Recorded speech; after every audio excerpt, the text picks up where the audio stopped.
In this video, I'm going to show you how to remove Add Tools button from Instagram profile.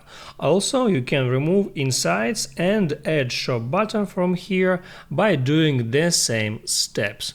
And first, open up your Instagram and then hit at these three lines icon and next tap Add Settings. There, get into Account.